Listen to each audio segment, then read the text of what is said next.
নমস্কার বন্ধুরা, বাংলা গল্পের সোনাঝুরিতে সকলকে স্বাগত।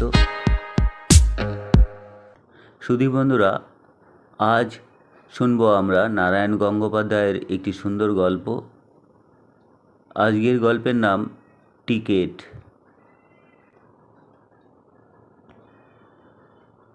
গোপেশ্বরবাবু পাগল হয়ে গেলেন।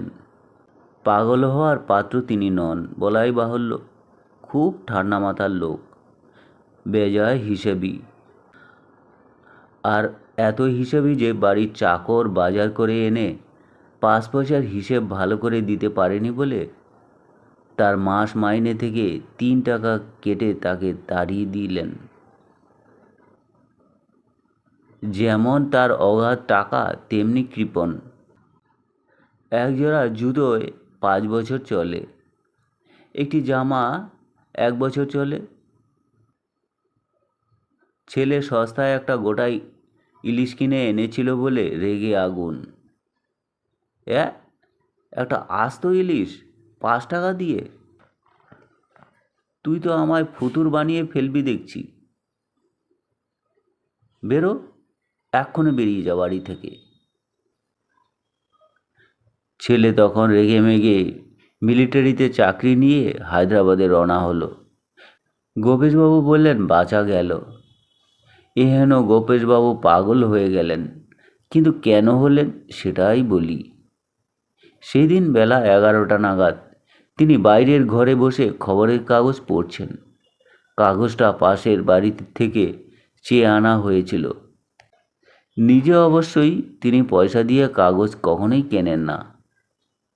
এমন সময় একটি লোক, গায়ে ময়লা হাফ শার্ট, মাথায় ঝাঁকড়া চুল, পরনে হাঁটু পর্যন্ত ছোট ধুতি এবং পায়ে জুতো নেই, রং ঘোর কালো, রোগা চেহারা।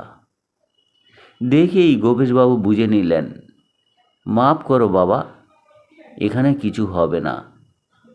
লোকটি বলল, ভয় পাবেন না, সাহায্য চাইতে আসিনি আমি। তবে কী জন্যে এসেছো?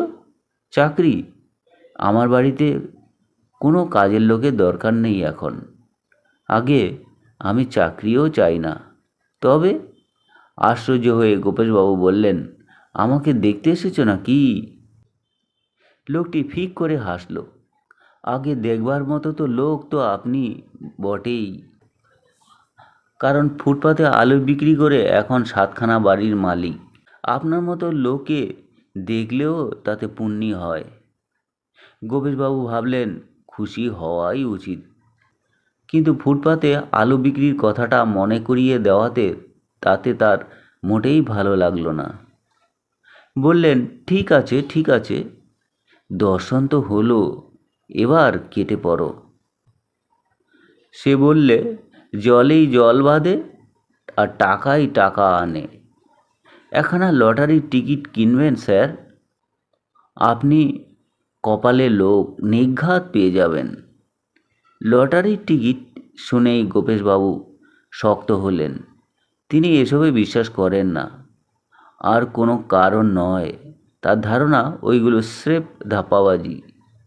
ওদের সব নিজেদের লোকেদের সঙ্গে ষাট থাকে আর তারাই ওইগুলো পায়। বোকাররা সেই আশায় টিকিট কিনে টাকা নষ্ট করে। ওহ, তুমি বুঝি লটারির এজেন্ট? দোকান বসিয়ে কুলোয় না, তাই বাড়ি বাড়ি হানা দাও। যাও যাও, ওসবের মধ্যে আমি নেই। না স্যার, আমি এজেন্ট নই। কিন্তু বেকার লোক স্যার, আজ দেখছি এবেলা 2-1খানা রুটি কিনে খাবো, তারও কোনো সংস্থান নেই। পকেট থেকে একটা টিকিট বের করলো, X5588। লটারির টিকিট আমি কিনবো না, বেরো এখান থেকে। কিন্তু স্যার, রাস্তার গণৎকার বলেছিল এটা লাকি নাম্বার, লাগবার চান্স আছে। আপনি কপালে লোক পেয়ে যাবেন, নিয়ে নিন। রাস্তার গণৎকার সে জোচ্চোর। স্যার, অত অবিশ্বাস করতে নেই। কিসে যে কি হয় তা কি আর বলা যায়? নিতান্তই খিদের জ্বালায় এটা আপনাকে বেচতে এসেছি। বেশ, 1 টাকা না দেন 12 আনাই দিন। বেরো এখান থেকে। আগে 8 আনা, 6 আনা, অন্তত 4 আনাই দিন। তাহলে খিদে ভারী কষ্ট পাচ্ছি sir. Get out, get out এখান থেকে। ঘর ফাটিয়ে চিৎকার করলেন গোপেশবাবু। লোকটা হকচকিয়ে নেমে গেল রাস্তায়। ঠিক 17 মিনিট পর, ঠিক বেলা 11টা, পাশের বাড়ি থেকে চেয়ে আনা কাগজটা পড়তে পড়তে হঠাৎ প্রবল একটা লাফ।